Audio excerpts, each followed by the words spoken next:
जय हिंद स्टूडेंट्स, आप सबका स्वागत है हमारे YouTube channel Career Point Nawada में। मैं हूं जयशंकर झा।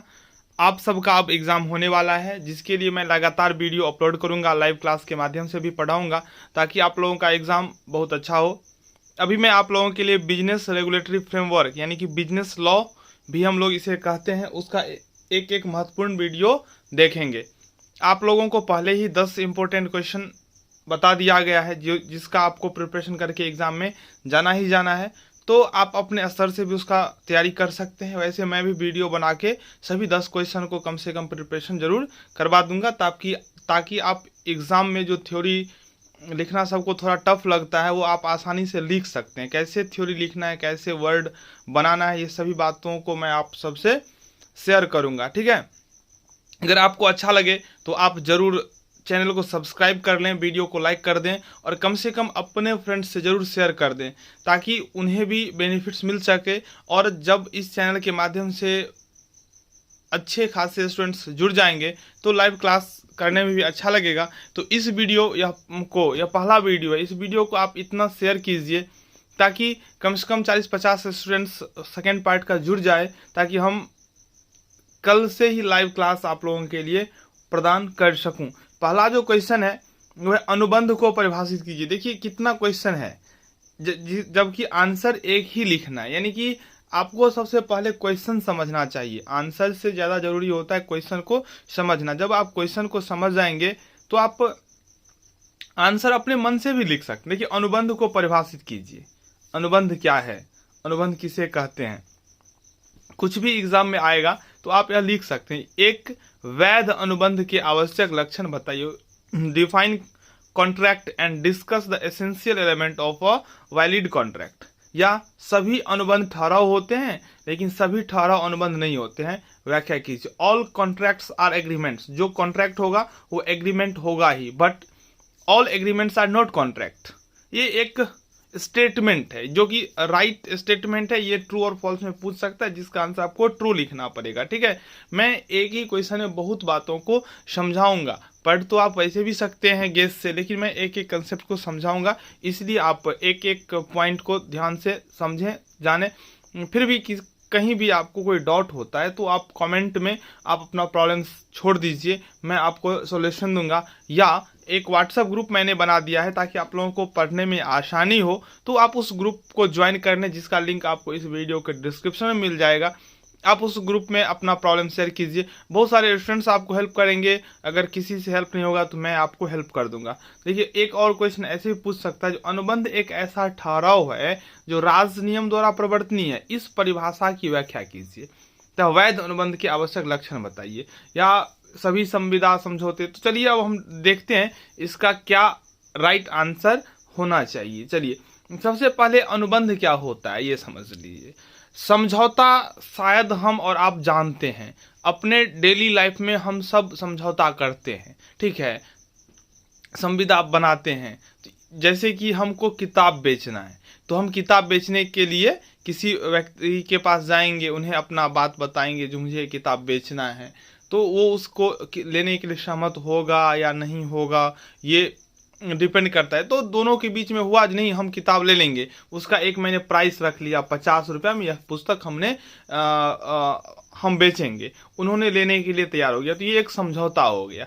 अगर ये लीगली समझौता है, मतलब इसको हम कानून के समक्ष ले जाएंगे, तो ये अनुबंध हो जाएगा। तो सबसे पहले कोई व्यक्ति समझौता करता है, कोई भी दो व्यक्ति किसी समान उद्देश्य के लिए, दोनों का उद्देश्य समान होना चाहिए। ठीक है, तो वो होता है समझौता। अगर वो वैलिड है, यानी कि उसे हम कानून के समक्ष प्रस्तुत कर सकते हैं, राज नियम के द्वारा परिवर्तन करवा सकते हैं, तो वो अनुबंध हो जाता है। तो इसलिए आपने पढ़ा भी होगा, जो सबसे पहले क्या होता है, समझौता। समझौता हुआ, और ये समझौता अगर कानून के समक्ष लाया जा सकता है तो ये क्या बन गया, अनुबंध। ध्यान से सुनिए, ये एक प्रश्न का उत्तर यहाँ मिल जाएगा आपको। पहले समझौता होगा, अगर ये समझौता राजनियम के द्वारा प्रवर्तनीय है, एग्रीमेंट राजनियम के द्वारा परिवर्तनीय है तो एक कॉन्ट्रैक्ट बन जाएगा। तो इसलिए कहा जाता है जो भी अनुबंध होगा वो समझौता होगा ही, क्योंकि अनुबंध तक पहुंचने के लिए आपको सबसे पहले समझौता से गुजरना पड़ेगा। लेकिन जो समझौता होगा ये जरूरी नहीं है कि अनुबंध हो ही जाएगा, इसलिए सभी समझौता अनुबंध नहीं होगा, लेकिन सभी अनुबंध समझौता हो जाएगा। अगर आपने समझ लिया तब तो आप इसको अपने मन से बहुत आसानी से लिख सकते हैं, ठीक है। तो अनुबंध से आशय उस वचन या ठहराव या समझौता से होता है। अनुबंध का आशय वह समझौता जो राजनियम के द्वारा प्रवर्तनीय होता है। समझौता होगा और वो राजनियम के द्वारा प्रवर्तनीय होगा तो अनुबंध हो जाएगा, ठीक है। राजनियम के अधीन केवल वे समझौते ही प्रवर्तनीय होते हैं जो पूर्णतः वैध होते हैं। यानी कि कानून के समक्ष हम अगर वैध नहीं होंगे तो हम जा ही नहीं पाएंगे। अगर किसी को कोई काम करना पड़ता है तो उसका भी एग्रीमेंट करता है, समझौता करता है। उस समझौता को करने के लिए एक 100 रुपया का स्टाम्प पैड लेता है, उस पर सारा बात लिखता है ताकि उसको कानून के समक्ष प्रस्तुत किया जा सके। जब उसमें कानून के समक्ष प्रस्तुत करने वाला एलिमेंट हो जाए तो वैध हो जाता है और वो अनुबंध हो जाता है, कॉन्ट्रैक्ट हो जाता है, एग्रीमेंट कॉन्ट्रैक्ट का रूप ले लेता है। अगर उसमें कोई गलत काम के लिए समझौता होगा जिससे हम कानून के समक्ष नहीं ले जा सकते हैं तो वो समझौता ही रह जाएगा, वो अनुबंध नहीं बन पाएगा, ठीक है। अतः वैध अनुबंध के लिए वैध समझौता होना अनिवार्य शर्त है, ठीक है। विभिन्न विद्वानों ने अलग अलग परिभाषा दिया है। सालमंड दिया हुआ है जो अनुबंध वह समझौता होता है जो पक्षकारों के मध्य दायित्व उत्पन्न करता है, उन्हें परिभाषित करता है। Contract is an agreement creating and defining obligation between the parties. ये सालमंड का स्टेटमेंट है। ऐसे ही सर पोलक ने कहा है जो प्रत्येक समझौता तथा वचन समझौता सभी जो राजनियम द्वारा प्रवर्तनीय हो अनुबंध हो जाता है। लेकिन अगर राजनियम द्वारा प्रवर्तन नहीं हो पाएगा तो अनुबंध नहीं होगा, समझौता ही रह जाएगा, ठीक है। पोलक द्वारा उन समझौते एवं वचनों को अनुबंध समझा गया है जिन्हें राजनियम द्वारा प्रवर्तन कराया जा सकता है, ठीक है। चलिए अब देखिए 2H में क्या है परिभाषा।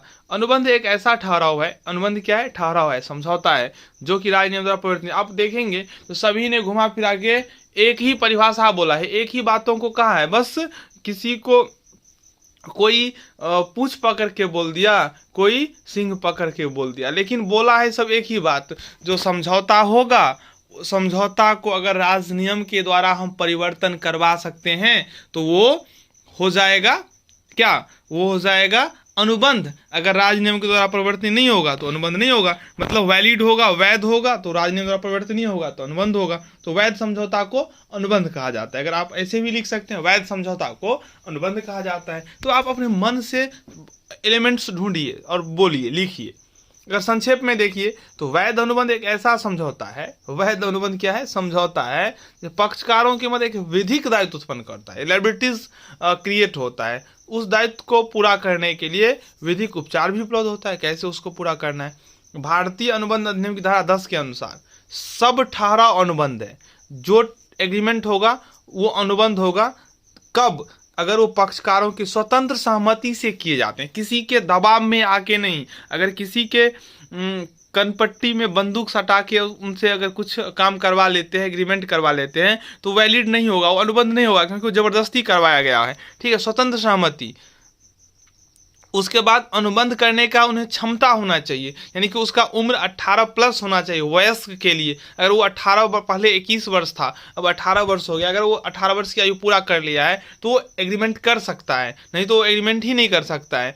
वैधानिक प्रतिफल होना चाहिए। प्रतिफल मतलब जब हम कोई वस्तु खरीदते या बेचते हैं तो उसका भी एक दाम होता है। जो मैं 50 रुपया में खरीदूंगा वही 50 रुपया उसका प्रतिफल होता है। ये क्वेश्चन भी इंपॉर्टेंट है। प्रतिफल से क्या आशय है। प्रतिफल के बिना सभी अनुबंध व्यर्थ होते हैं। अगर इसका अपवाद है तो लिखिए, ठीक है। आगे आपको समझाएंगे। इसे अधिनियम ने स्पष्ट रूप से व्यर्थ घोषित नहीं किया। इसकी अतिरिक्त ठहराव लिखित साक्षी द्वारा प्रमाणित या रजिस्टर्ड हो, यदि भारत में प्रचलित किसी राज्य द्वारा ऐसा होना आवश्यक हो। चलिए ऐसा ही परिभाषा है। अब आगे है, सभी समझौते अनुबंध नहीं होते, यानी कि all agreements are not contract. सभी समझौते अनुबंध नहीं होते हैं। क्यों नहीं होते हैं? तो वो विधिक दायित्व उत्पन्न नहीं करता है। वो एक ही बात है, आप इसको देखिए पढ़ के। भारतीय अनुबंध अधिनियम में समझौते या अनुबंध में अंतर को स्पष्ट किया गया है, यानी कि डिफरेंस है समझौता में, एग्रीमेंट में और कॉन्ट्रैक्ट में। समझौते से अभिप्राय उस वचन से होता है जिसमें एक पक्षकार किसी कार्य को करने अथवा न करने का प्रस्ताव रखता है एवं दूसरा पक्षकार उस प्रस्ताव पर अपनी सहमति प्रकट कर देता है। स्वीकृति प्रस्ताव ही वचन अथवा समझौता कहलाता है। जैसे मैंने बोला जो मुझे अपना घर बेचना है, तो किसी के सामने मैंने प्रस्ताव दिया, वो एक्सेप्ट कर लिया जो मैं खरीद लूंगा, हो गया, एक समझौता हो गया। लेकिन यह वैलिड है या नहीं है, अगर मैं अवयस्क हूँ तो मैं अपना घर बेच ही नहीं सकता हूँ, तो फिर वो समझौता अनुबंध का रूप नहीं लेगा। यही बात है, अगर आप ध्यान से देखेंगे तो एक ही बात होता है। इसके विपरीत अनुबंध से अभिप्राय उस वचन से होता है जिसे विधि द्वारा परिवर्तन कराया जा सकता है। मतलब मैंने आपको बोल दिया, मेरा उम्र 18 साल अगर नहीं है, मान लीजिए 15 साल है, मैंने बोल दिया मैं अपना घर बेच रहा हूँ, तो आपने लेने के लिए सहमत हो गए, तो एग्रीमेंट हो गया। लेकिन जैसे ही आप घर लेने के लिए आएंगे तो मैं या मेरे घर के लोग मना कर देंगे, नहीं ये बेच नहीं सकता, ये अभी जो है नादान है, अवयस्क है। आप जाइएगा कोर्ट में आपका एग्रीमेंट फेल हो जाएगा, क्योंकि अवयस्क के द्वारा कोई भी समझौता जो होता है वो व्यर्थ हो जाता है। लेकिन अगर विधिक दायित्व उत्पन्न करने वाला होगा, वयस्क ऐसा काम करेगा, तो वो कानून के समक्ष जाके कोर्ट से लड़के उस समझौता पे अपना दावा कर सकता है, तो वो हो जाएगा अनुबंध। ठीक है, विधि द्वारा वे ही परिवर्तनीय होते हैं जैसे पक्षकारों के बीच कोई समझौता होता है, समझौता में विधिक दायित्व का निर्माण किया जाता है। अतः अनुबंध से अभिप्राय उस समझौते से होता है जिसमें किसी कार्य को करना अथवा न करना विधिवत रूप से लागू कराया जा सकता है। कानून, कोर्ट आपको मदद करेगा उसको स्थापित करने में। चलिए, वैध अनुबंध की आवश्यकता। सबसे पहला समझौता, तो स्टार्टिंग ही होता है समझौता से। ठीक है, समझौता तो आपको पहले मैंने बता दिया समझौता, फिर उसके बाद है विधिक दायित्व, लीगल ऑब्लिगेशन, यानी कि अनुबंध के लिए समझौते में विधिक दायित्व होना अनिवार्य है, तभी वो अनुबंध हो सकता है। पक्षकारों की अनुबंध योग्यता, पक्षकारों की अनुबंध योग्यता का मतलब हुआ जो वयस्क होना चाहिए, यानी कि 18 वर्ष की आयु पूरा कर लेना चाहिए। उसके बाद पक्षकारों की स्वतंत्र सहमति, कोई भी समझौता जो करेगा दोनों पक्षकार वो स्वतंत्र रूप से करे, उसमें कोई उत्पीड़न या कपट या मिथ्या न हो। ठीक है, जबरदस्ती ना हो। वैधानिक उद्देश्य, किसी खास उद्देश्य के लिए समझौता होना चाहिए। समझौता किसी वैधानिक उद्देश्य के लिए किया जाना चाहिए तथा उसका उद्देश्य अनैतिक नहीं होना चाहिए। चलिए, न्यायोचित प्रतिफल, बिना प्रतिफल का, बिना कंसिडरेशन का अनुबंध वो इनवैलिड हो जाता है। ठीक है, चलिए, कुछ ऐसा परिस्थिति है जहाँ पे प्रतिफल के बिना भी वो वैलिड होता है, जो आपको आगे समझाएंगे। स्पष्ट शर्तें, वैध अनुबंध के लिए आवश्यक है कि समझौते की शर्त निश्चित और स्पष्ट होना चाहिए। उसमें कहीं भी ठग का बात नहीं होना चाहिए, चीटिंग वाली बात नहीं होना चाहिए, जो है वो स्पष्ट होना चाहिए और स्पष्ट रूप से व्यर्थ घोषित ना होना, यानी कि पहले से ही उसको व्यर्थ घोषित ना किया गया हो। चलिए, अन्य औपचारिकताएं जो है वो सब इसमें होना चाहिए। तो ये हो गया पहला क्वेश्चन। मैं उम्मीद करता हूँ आप लोग समझ गए होंगे। बहुत जल्द आप लोगों के लिए दूसरा वीडियो, तीसरा वीडियो लेकर आता रहूँगा। कॉन्ट्रैक्ट, कॉर्पोरेट अकाउंटिंग भी आपको पढ़ाना है, तो फिर सब्सिडरी है, हिंदी है, मैथिली है, तो एक एक सब्जेक्ट का सभी चैप्टर का तैयारी ठीक ढंग से करवाया जाएगा। आपको अच्छा लगे तो चैनल को जरूर सब्सक्राइब कर लें, वीडियो को लाइक कर दें। धन्यवाद।